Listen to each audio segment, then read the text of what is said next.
Hi everyone, thank you for tuning into the JPI's fundraising livestream. This is a quick reminder for you to click the link in our description box below and donate to our COVID-19 crowdfunding campaign in association with Give India, Uplift, and the Ujala Foundation. Welcome to College Roundtable, Stanford edition. Today we're joined by two incoming freshman students, Arjun Pandey and Gauravi Singhvi. Achieving the highest award in the country, the Pradhan Mantri Rashtriya Bal Puraskar, for enhancing gender inclusivity in the field of sports, and receiving the Business Line Youth Changemakers Award for creating the Startup Scout Me, Arjun Pandey is an excellent student who will be pursuing computer science at Stanford University. Our second speaker, Gauravi Singhvi, is the youngest swimmer who swam an entire distance of 36 kilometers in high seas. Moreover, she also managed to swim the English Channel at the age of 16 in a record time of 13 hours and 26 minutes. This proud JPI's member is not only swift underwater, but on land too. Her speaking, writing, and photography skills make her an asset to Stanford University, which she plans to attend for political science and economics this year. We also have our mentor and counselor, Ayush sir, present with us. Before we begin, we want to thank you, sir, for providing us with this platform. Thank you so much, Thira. And this is a great initiative that you guys have started. And I'm sure a lot of funds will go to a lot of right people who are in need. So, of course, we have one of the most selective, not one of the most selective university and two students, incoming freshmen. So I'll begin with you, Arjun, first. I think I probably, if I have to think of a student I've known the most in my life as an educator, as a counselor, definitely has to be you. I remember you as a football crazy grade 6 student when you had joined the portals of JPIS. I think you were one of the youngest boarders then. Your brother had joined in April, and then I think he had pushed you to join in. He had pushed your parents that you take this step also to join in July. And along with a lot of attributes you have came a lot of baggage of your elder brother. Of course, not only was he acing throughout grade 8 to 12, getting his 10 A stars in IGCSE, captaining the football team. You both co-founded, of course, Scout Me, which I would love for you to, tell others a little bit about. Became the head boy of the school, got a perfect 45, then got into the Jerome Fisher Management and Technology program. And, everybody has the same or higher expectations from you. And at times, people misunderstand that even though you might be brothers, you're not clones. And there was significant things that were different for each of you. And I'm sure throughout this journey, a lot of, I'm asking you this question because a lot of students have elder siblings and they have this whole weightage that they carry along with. How did you deal with it? Was it always that you knew what to do? Did you ever come under pressure? Did you ever buckle under pressure? So first of all, thank you so much for having me, and having sir say that like he knows me the most out of his entire career. That's a huge compliment. So I'm really happy with that. Talking about the pressure with my brother, I don't think I really properly dealt with it until 11th grade. I always used to succumb to it, thinking that the path that Kush like paved sort of, and the environment was similar at home. Whatever Kush has done, like I have to do similar things, and that's like the only path to success. And that's why I think that's where I went wrong. Instead of creating like a niche for myself, instead of discovering what I'm passionate about, I started discovering what Kush was passionate about, and that's where I sort of uh, I wasn't on my path to say. And when like I became cultural head boy, I wasn't able to sort of uh, fulfill Kush's footsteps. I realized maybe I'm doing something wrong here. And that's why, that's when I shifted my focus. I started diving more into computer science. That's when I realized how much this world means to me, and how much the technical side of things appeals more to me than whatever Kush used to do, which was not technical. So yeah, I started discovering who I was rather than who Kush was. And I think for all other people who have a sibling, who have an elder brother, sister, who performing in any capacity, no, you're not like, you might be expected to perform like them, uh, but there's not only one path to reach there. Me and Kush, we did not reach the same colleges. We're pursuing different fields today, but we eventually reached that pedestal of success that we both wanted to. And it was not the same journey. I was not head boy. I was not the founder of Scout Me. I was the co-founder. But I did other things that really appealed to me. I created my own unique niche that let me reach the pedestal I wanted, not everyone else thought of me. So just I wrote that this line in my common app, just not following the legacy, like the Pandey legacy, but creating one of my own. And I think that was really important to have that sort of realization.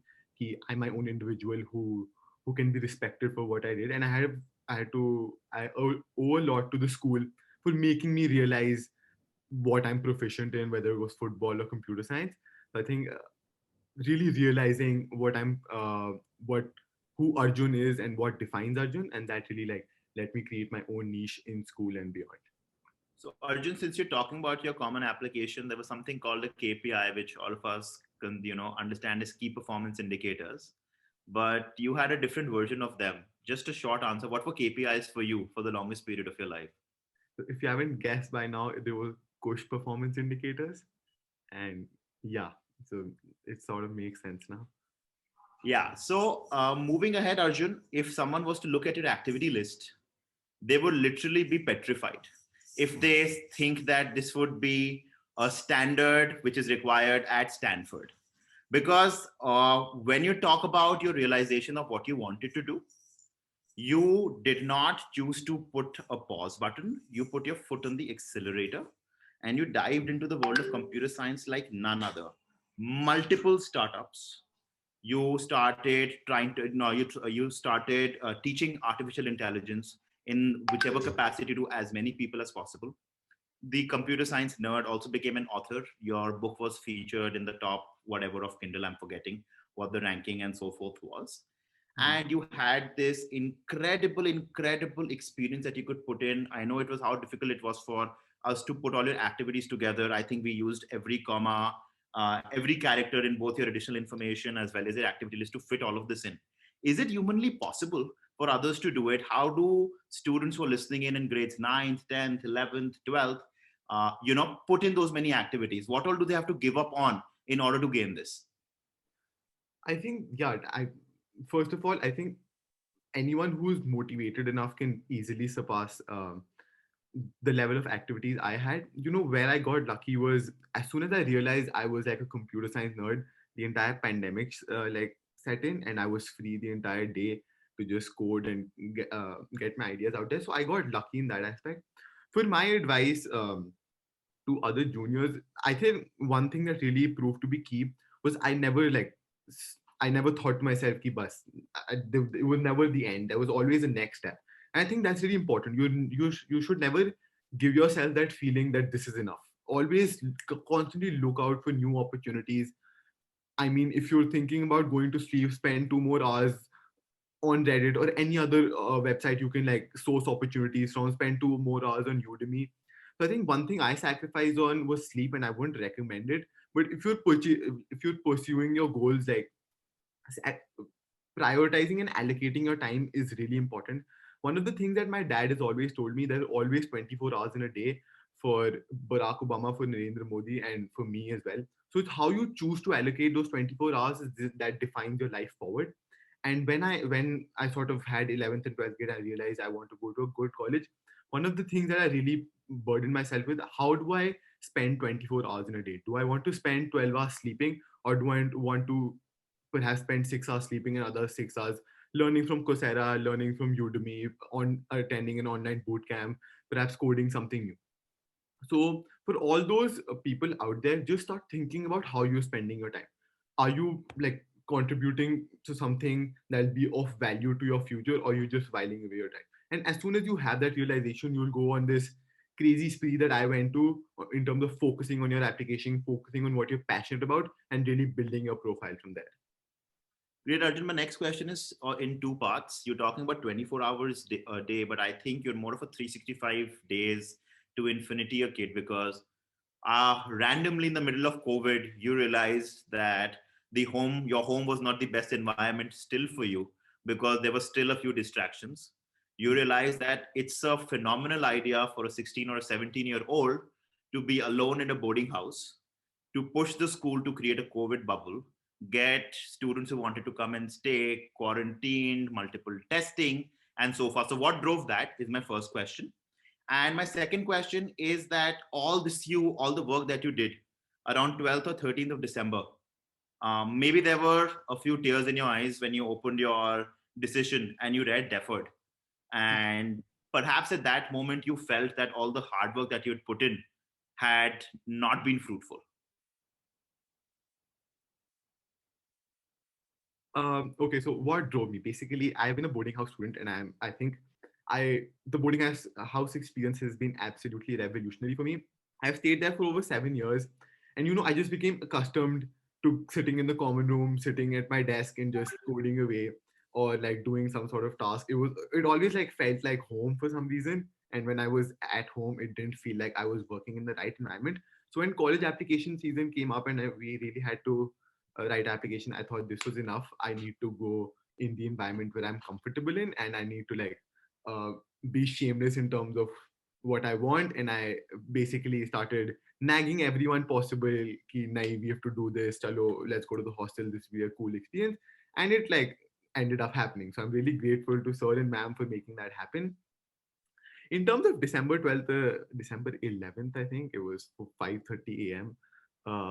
Yeah, I to be honest, never realized Stanford was a possibility until I got that deferred.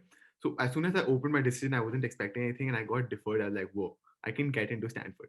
But like next 2 days, I was like, whoa, I didn't get into Stanford, and it was just that conflict of feelings that really got to me in the next 2 3 days. But again, I reminded myself that I spent perhaps the past 2 years just thinking this is not enough, this is not enough. And then I just sort of reminded myself of the feeling, ye bhi enough nahi tha, go the extra mile. So as soon as I finished my college applications, I didn't like sit for a month just chilling on Netflix.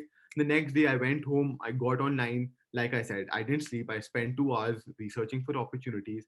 And perhaps in the next 1.5 months, I dedicated to creating a solid deferral form, which I think ultimately ended up getting me into Stanford. So it's all about again reminding myself that this is not enough, go the extra mile, and basically push yourself to the limits, find the limits you have, and basically keep extending them. And yeah, I saw that sort of philosophy kicked in again, and that helped me further my application to Stanford. Arjun, my last question to you before I move to Gorby is a lot of computer science enthusiasts at times do not have the best English writing skills in terms of creative writing skills. And I know that you struggled, may still struggle with that to a certain extent. But it was again about the hustle that you had that no, I still want to get this perfect essay, whether it was a short supplement of 35, 25, 50 words, and not just a Stanford application. When it came to Cornell, as well as Yale, Columbia, etc., even the colleges you got deferred or rejected from, the effort was never lacking. What drove you towards that effort again in a field that does not come naturally to you? Um, so great question. I think what really drove me to writing the perfect essay was one of the things that I learned, even if I had created like if you take Scout Me for instance, if you take Kicking Gender Boundaries for instance, even if I've created a very good thing at the back end of whatever initiative I've had, how to market and how, like what's the front end of your initiative, it's like it's of prime importance. If you don't market it correctly to the people who are in need, if you don't convey your message properly, you're not actually making an impact. So over my computer science project, I think I learned how important it is to convey your message. And while writing my college applications, I thought I'll be able to do it. But when I hit the realization this was not my strong suit, and I was not able to like convey my message across in the few initial drafts of my essays, that's what like when I put in the accelerator, How started many to. of how many initial drafts were those, just for everybody's knowledge? I think I haven't kept count, but initial drafts more than 15, 20. I'm not keeping count. There must be like many more, and there were small edits following after that as well. So when I realized I wasn't sort of replicating the philosophy I'd learned from my computer science projects into my college application essays, then I was like, this is enough. I need to like step up the game, and then I started putting myself into that creative atmosphere of getting bettering my essays. And of course, sir and ma'am were there to help me a lot. So that like really was fruitful. Thank you, Arjun. So I think you both, Garvi and you, exemplify, there are miles to go before you sleep. So Garvi, coming to you, I first interacted with you in ninth grade when you were thinking of moving to Udaipur and coming to Jaipur. But then, of course, open water swimming has been integral, as has been an integral part of your life, and you realize that you could not simultaneously pursue your boarding life as well as enroll for the multiple open water challenges and competitions, and also dedicate so many times to the IGCSE subjects. And of course, you moved in grade 11th. Uh, Take everybody through the journey, but it wasn't that throughout these times you were still academically very sound. You still ended up getting an above a 92% in your grade 10th board examinations. So I want you to first let everybody know how much heart and effort does it take to pursue something like this. I know there are a lot of sacrifices you made, so I would love for you to speak about some of those sacrifices and elaborate to everybody. Unlike Arjun, you were more dedicated towards one activity. He was all over the place. You had more of a spike when it talks about, open water swimming. Right. So for the first part of the question, when I was younger, I was into competitive swimming, but slowly as I grew up, I started swimming in the lakes of Udaipur, and I found out that I really love swimming long distances. What was my strength was my endurance and not my speed. So I was grateful that I had the opportunity to pursue it further. And when I was 13, I did the swim in Mumbai, which was like a 36-kilometer swim, and I started sea swimming from there. So by the time I was in grade 9th, I had discovered that this is something I'm really passionate about, and I want to pursue it further. But I was traveling so much with my swimming. I had a competition every second month, and of course, I had to be near the lakes or any other open water bodies to be able to practice it, which is why I couldn't come to JPIS in grade 9th, even though I really, really wanted to. So I think my swimming journey started from there, and then gradually I started taking up longer hours, longer distances. I started training, not just in swimming, but I started physical practices. My running distances increased. I started working out more in the gym. I started yoga. So there were a lot of things that supported me as a swimmer. And my parents always said that if you don't have a good education, everything else is not worth it. I mean, you have to follow your passion, but being academically sound is something you can never give up on, which is why I think I was really trying to manage both of them, and I feel like I could have probably done better, but I was struggling so much with managing my time because I had so many things on my plate. Even when I was in 9th and 10th grade, I was the vice head girl of my old school. I was a part of other social initiatives like sweep, and maybe we can talk about that. So I was really struggling with managing my time. So I did as much as I could to keep myself academically strong. But I think swimming was my main focus, unlike Arjun. And so, Gorby, I remember even when you were joining grade 11th at JPIS, we usually have a bridging gap for the non-IGCSE students, but you had to be all the way in the UK, Yeah, I was acclimatizing my channel yourself, and neither could you be a part of that. And then you, of course, had to spend all of August preparing for your English Channel swim, and you are the youngest swimmer, female swimmer in the English Channel. Of course, kudos to that. But of course, you missed not only the bridging, but also a significant part of the beginning of grade 11th. Plus, you moved to a school where you were not vice head girl anymore. In fact, you did not have any significant school leadership position. And I ask you this because a lot of people have this misconception that you need to be the head girl or the head boy or the cultural head in order to get to a top university. And that was not the case with you. Right.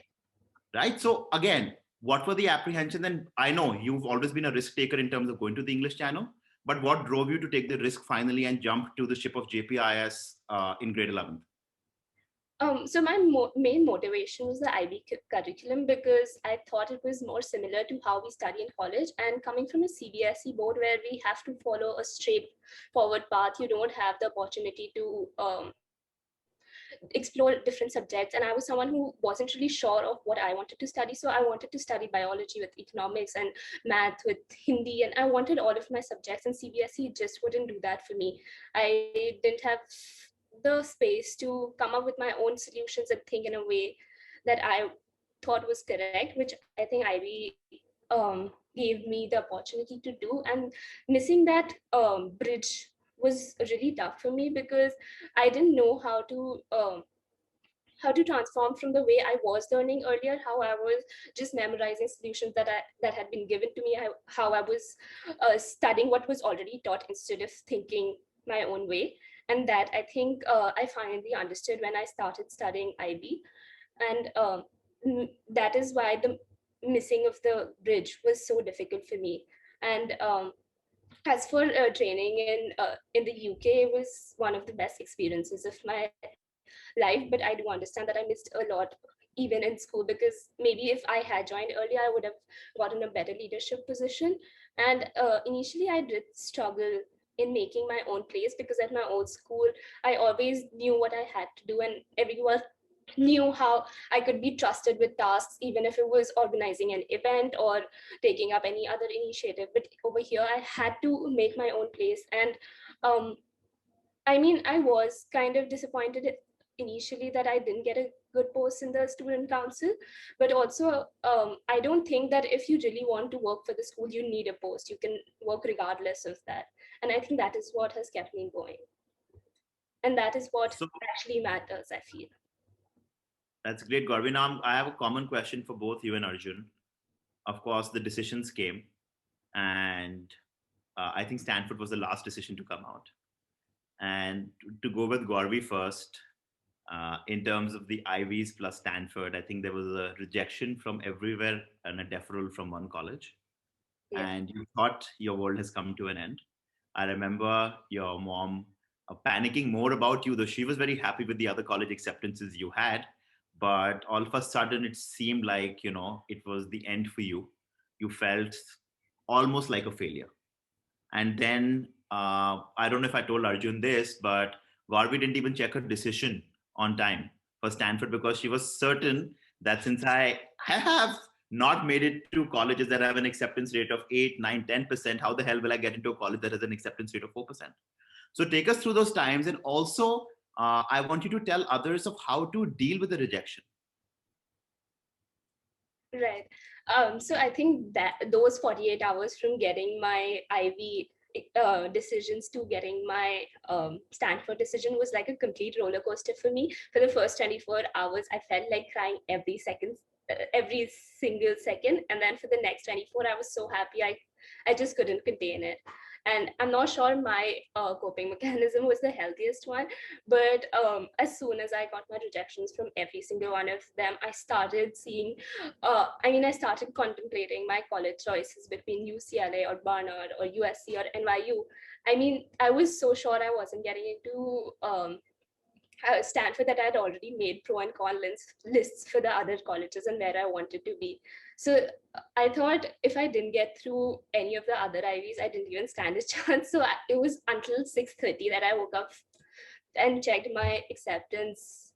I mean, I didn't even wake up at 4:30 because I just felt like I didn't stand a chance. But once I did get the acceptance, um, I, it, and through the last few weeks where I've actually processed it, I feel like Stanford is a better fit for me than any other college could be, whether it's the proximity to the ocean or the research facilities or everything else. And if how you spoke about dealing with the failure, I think mine was to immediately get to work and figure out what I need to do next. And even though my family was like, you should hold on, you should wait until you get all your acceptances before you start jumping to conclusions and making your um, decision. So I don't know if I did the right thing, but that was my way of coping with it. So great. Arjun, coming to you. Yeah. I So think, no, wait. 99.99% of people think that a deferral from Stanford in early means an eventual rejection. And I know you might not have felt that strongly, but somewhere you did feel that you now stood a better chance at your college choice 2, 3, and 4, where you'd applied regular. And of course, your brother made it in regular round to the management and technology program at Jerome Fisher. That was one of your second choice colleges. And again comes the Ivy Day. And I remember very clearly, Arjun has a very unique style of messaging me on WhatsApp.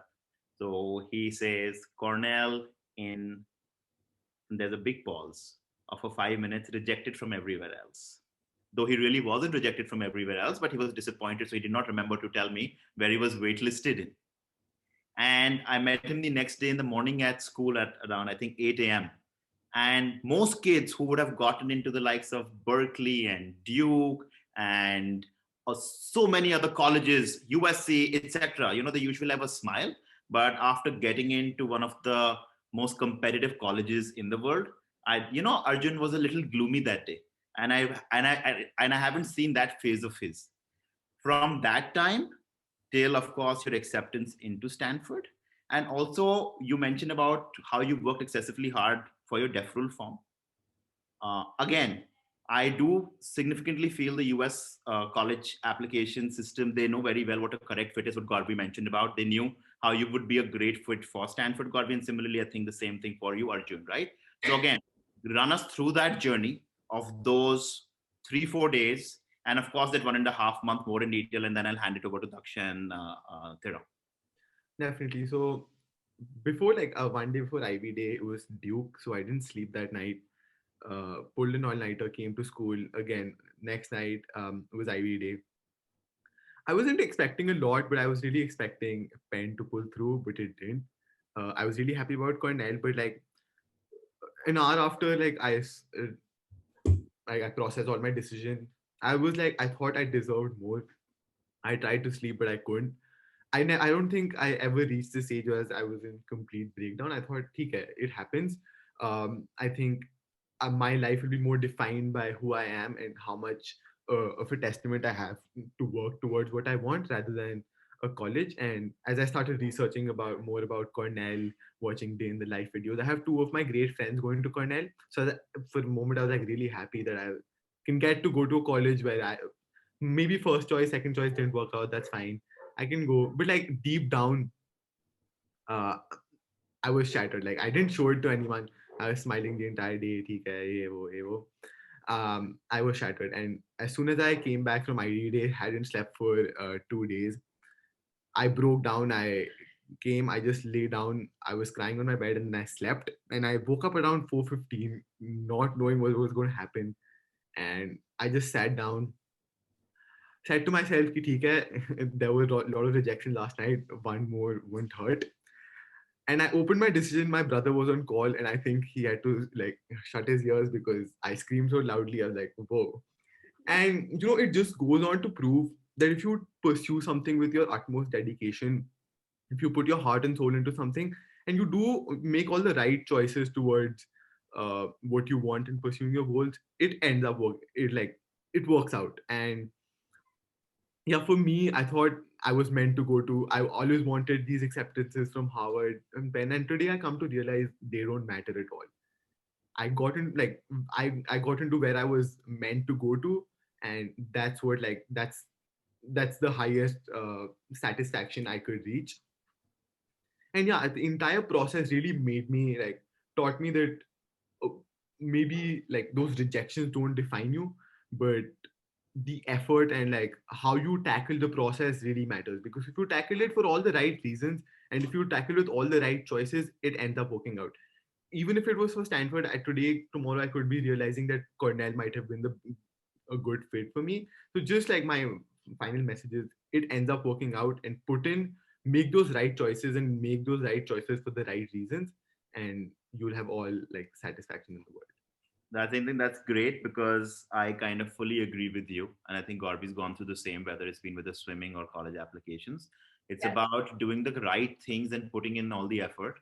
I know I keep on giving you guys a lot of examples of Conor McGregor. I know he's someone you also look up to in terms of, hard work beats talent every day. And these are two examples of these two kids. One who talks about she was never a fast swimmer, but she worked very hard to be the youngest to cross the English Channel. And then, of course, I think Arjun has received awards from half the political leaders that exist in our country. And of course, they both went through the shares of failures and rejections before eventual success. And even I fully agree, even if Stanford hadn't worked out, that wouldn't define your success at the end of the day. So amazing to meet you guys again. And as I have promised, we will definitely have an in-person graduation whenever the time permits. But over to Thira and Daksh. So, Thank you, sir, for your questions. And I've got to say that your experiences make it sound like our journey is going to be one hell of a ride. But at the same time, I'm comforted that you guys did get where you wanted to be. Moving on, my first question is for you, Gauravi. Stanford describes its research center as a culture of collaboration that drives innovative discoveries in areas vital to the world. How do you plan on using Stanford's 20 voluminous libraries and elaborate research facilities to contribute to the synergetic culture mentioned above? So I think when we talk about libraries, I only visited the Stanford campus once when I was probably 12 or 13, and it's a long time ago. But the only thing that I really remember is the Green Library and the quad. And so I can definitely see myself spending a lot of time at the Green Library, especially this one room called the Bender Room. And I remember when I was 12, I could see straight into the quad and all the hills behind the campus. And it was one of the nicest places on campus that I remember. So I am definitely going to be there at different hours of the night and the day. And as for research, how I think I will contribute is that for all my life, I've grown up in a really small town of Udaipur, and I think that makes my experience very different from what a standard American student would experience. And that is why I bring something different to the table. And I've had various experiences, whether it was working as I had this experience where I worked as the district youth icon before the Lok Sabha elections and basically worked with government officers to increase voter literacy and turnout in Udaipur. And that really motivated me to study political science and um, how voters are demotivated and how we should organize drives or other events that would pursue that would motivate people to go out and vote. So I think it's experiences like those that make me who I am and who that give me something unique to bring to the table. And there are so many great professors, and I could keep talking about it. I mean, one that I really like is Bruce Sane, and he basically focuses on political research and policy making and political regulation, applied democratic theory, and things like those. So working with him is something I really look forward to. Thank you, Gauri. Now, this question is for the both of you. There is this legend going around in the classes that the Pandays have cracked college admissions, with your elder brother Kush in the general admission program at UPenn and now you at Stanford. We've also heard about Gauri from our counselors Akriti ma'am and Ayush sir, how admissions officers mailed back to our school talking about how good writing skills are and how your application encouraged them to know you more. So, assuming that you both have the key to getting into your dream college, what aspect of your application do you think has really given you the edge, the X factor, without which you feel you wouldn't have gotten? And if you provide some tips for our viewers at home on how to win at this game. Gauri, do you want to go first? You can go first, it's fine. Okay. What I think really stood out in my application was what I'll speak about from a Stanford perspective and then a general perspective. I think the best advice when I was applying for Stanford that I got was you need to show that you're better than anyone else at one thing. You're like the best at one thing, and you like obviously Stanford wants the best of the best, and you're the best at one thing, and that's why you contribute to this diverse class that Stanford is and that any college is looking to form. So what I tried to put forward in my application and what I thought, what my admissions officer eventually told me as well, was this value of taking initiative and this value of using technology and it's finding its intersection with social impact was what really stood out to the entire committee, what really stood out to my AO. And I think that's what I really tried to push into my application was the value of initiative. Like if something like this doesn't exist anymore, I'll go out and create it. If something is bothering me, I'll go out there and solve it. So that sort of spirit, and I thought I was like the best at just going out there and doing it, taking initiative. So that was, I think, the edge I had in my application. But in terms of spikes, I didn't have a single spike, but I did have a huge recognition, but not a spike. I think for me, I heard the same thing as Arjun did, to focus on one thing in the application and really show how you've persisted with it over the years. And while through the supplements, I really tried to show like a well-rounded picture of myself. Only my Common App essay was actually about my English Channel Swim, while all the other supplements was about different aspects of who I am and what I've done over the years. What actually stood out to my AO, I believe, is my English Channel Swim, because even in my note, she mentioned how she was really impressed by it. And I I had the opportunity to hear the Dean of Admissions talk about my swim in his welcoming speech. So I believe that is what stood out to them the most. But as for the writing, Ayusa knows how many drafts of each essay we've gone through. And I never thought I was one with words. But what I just tried to do was to portray a more holistic picture of myself and to show what I've done in a good and presentable way. Thank you. That was definitely some enlightening advice that you imparted onto us. My next question is again for the both of you. So you both had different college counseling experiences this year, in the sense that Gauri, you attended your sessions online due to COVID, and Arjun, you were in the hostel. So can you please enlighten us on how those experiences were? Did you manage to receive a wholesome experience regardless of where you were situated? Uh, okay, so I think I was situated like the perfect place possible, the hostel like near Ayusar, and he was available like whenever you wanted. He was sitting right there. Yeah, so I think I had a great experience. I owe it all to the school for organizing all of that, and just the availability of our counselor. Like whenever we used to text them middle of the night, it's 3:30 a.m. We used to send them a text. We get a response. I don't know how, but yeah, I think it was like a great experience in terms of how much our counselors were supporting us and how much resources we had staying in the hostel. Yeah, so it was a great experience. Staying in the hostel helped me a lot, I think, throughout the applications. I wasn't physically present in the hostel, but I never felt like I was lacking behind, or I didn't get the same resources that these people did just because I wasn't on campus. So I feel my experience was as great because I've texted Ayusa throughout the day and so many times, and he's held sessions for me in the morning, in the night, and whenever I needed it. So I think my experiences has been as great as Arjun's and everyone else's in the school.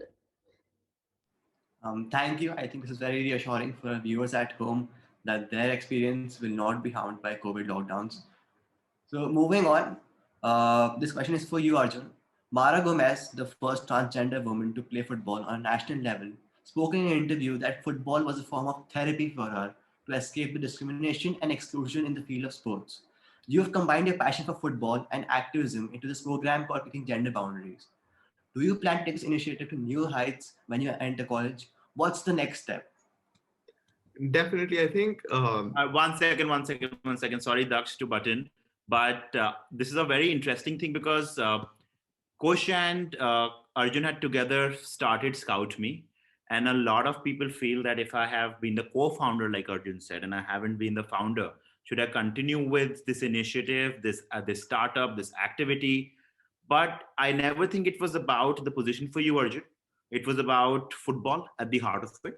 Whether it was regarding, what we of course had several discussions and debates regarding racism in football, or equality, or you speak about Rashford and what he's doing with hunger and so forth. So you never let that bother you that I should think of something beyond sports just because my brother had this as a part of his application. In fact, you took this much, much, much to a different level. You started targeting different problems. I would love for you to tell what happened in grade 10th. How did you dress up? What did you feel? And how did KGB start? Definitely. Okay. So what the initial plan was to basically, when we, Kush and I integrated a sort of third gender option into our app, we had zero stations. And what we basically did was a small social experiment. We dressed up as women, and we went to a local community ground just to see how like the reaction would be. And there's a video about it, and you can see how we were harassed. And there's this entire, yeah, we were harassed and we were mocked and we were groped. And that was really like that was really my tipping point in terms of how there's no sort of gender inclusivity in sports. It's such a macho sport. It doesn't have sort of it's not the sport that I played. It's not the sport that gave me joy. It's about gender discrimination, and that's where kicking gender boundaries started.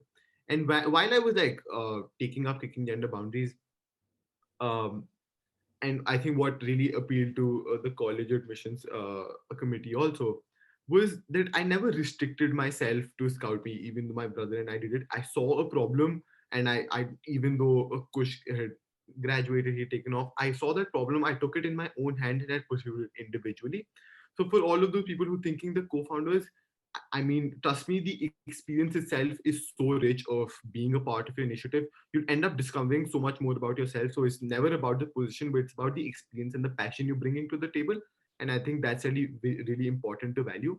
And as we started launch kicking gender boundaries, got our first all gender inclusive match in, did all those workshops, we saw a lot of traction coming in from different parts of the country. In fact, after we did Kicking Gender Boundaries' first match, there's a NGO in North India which has started its own football program, its own football competitions, because a few of those members of those NGOs actually came to play for our match, and the experience was so enlightening for them that they started to do their own thing.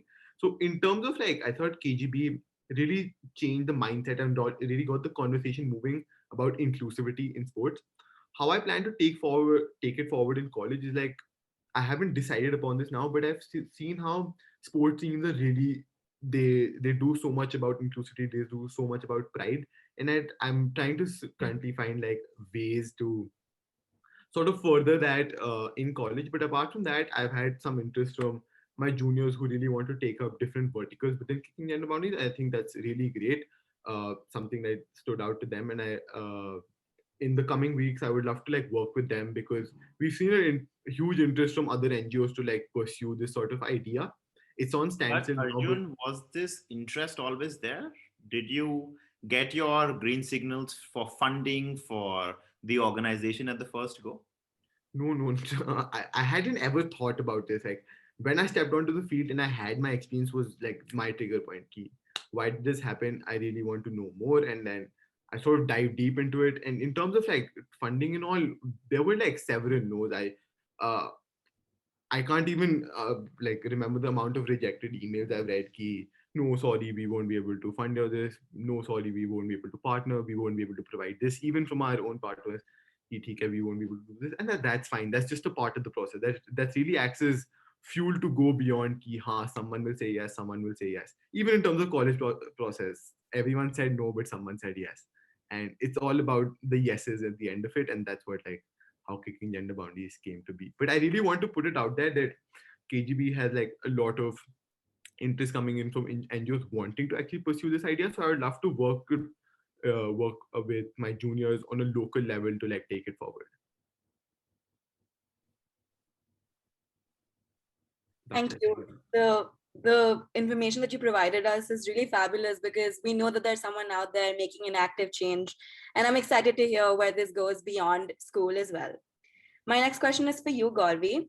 So in movies or in books, we seldom encounter the word true calling. Some believe that this phrase is symbolic of a situation when one feels assured of the path they're going down. Do you feel the same way about joining Stanford? And if you do, how did you know that Stanford was the right fit for you as compared to other colleges?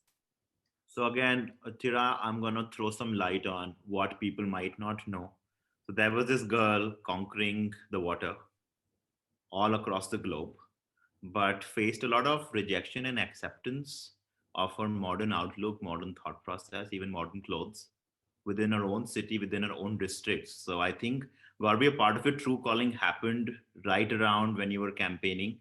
You had been made a brand ambassador. So I think it'd be great for everyone to know that it wasn't, you might have been the youngest Guinness Book of World Record holder for the English channel, but I think you were slapped with failure multiple times in a 50-kilometer radius. Yes, definitely. Since the beginning of my time, even when I started swimming, I had initially, uh, I was probably 12 or 13 when I actually started swimming. And Udaipur being a small city, I didn't have the facilities that a lot of people in bigger cities do, whether it was like a 50-meter pool or it was the right costumes, the training. And my family was also somewhat hesitant because after every second competition, I was falling sick because of the dirty water in the pools. When I grew a little elder, I started swimming in the lakes. People used to see me in a swimming costume, and people just walking by would comment, and they would show their disapproval of my attire or what I was doing. Most times I would be like, oh, ye ladka swim kar raha hai, and they would never even consider the possibility of a girl swimming outdoors. So there were things like that which kind of put me down when I was younger, but with time I learned to accept them and move beyond it. And I think when I was really young, I found my true calling in swimming. But as I grew up and I experienced different things, I found that I was really passionate about something like democratic rights, which I spoke about earlier. Um, I mean, for almost 2 years, I worked so consistently with motivating people to go out to vote, finding different ways that I can pull people towards this issue and making them recognize how important a democracy is, how everyone has a right in it and a say in it, and how it is kind of our responsibility towards our country, not just a right. So I really found my calling there as well. But as for Stanford, I really started thinking of the college process much later than most of my peers. Only when I actually came to JPI is that I started thinking about my college choices very actively. I always had this idea of wanting to go to Harvard as my first choice, which Ayush knows about. And even though that didn't quite work as I had planned, once I got accepted into Stanford, I really started to recognize how this would be a really great fit for me, whether it was through the sports or the extracurriculars. I think now I feel like this place is my true calling because it's somewhere that I can actually make an impact, and it is a place that will give me, I think, the right background or the right skills that I need to make a change that I hope to make one day. Thank you, Gauravi. That's really inspirational, and that shows us how important being a change maker is. Now, this question is for both of you. Looking at your stellar profiles, one can tell that slacking was never an option. What is the reason behind this drive in you to succeed? Also, I know it's too early to ask, but is there a certain life goal that you've set or a worldview that you want to implement when you get out of college and make it into the real world? What's the end game here? Um, okay, so I think I can go first here. What I think my end goal sort of is like over the years, I think what I really want to do at the end is make people realize a the power of technology and a the individual access they can have to technology and how uh, it can spread to different parts of the world. If you're talking about social impact, there's no like unifier apart from technology in our world today. The internet is basically like a network of so many individuals across the world. So you can basically imagine the countless amount of possibilities we have with one single application reaching around billions of people across the world. So what really I want to do, honing my skills from Stanford, is instill that sort of belief that the technology is the solution. Like innovation and technology are the solutions, and anyone can, and sort of breaking the digital divide and empowering everyone to sort of code, everyone to sort of create and think of digital solutions. So my end goal would be to break that digital divide, get that sort of word out there, and make technology really the sign of the future. Um, I think for me, my purpose or something that I really hope to do in the future is to bring change to how we to I guess studying at Stanford, I would want to have a foundation that would help me design a more inclusive conception of a democracy. I want to work as a policymaker for people who are underprivileged, for women, for marginalized sections of the society. And I hope to bring about change through politics and economics. So, yeah, I think that should be my end game. Thank you. So this was the last question for the both of you.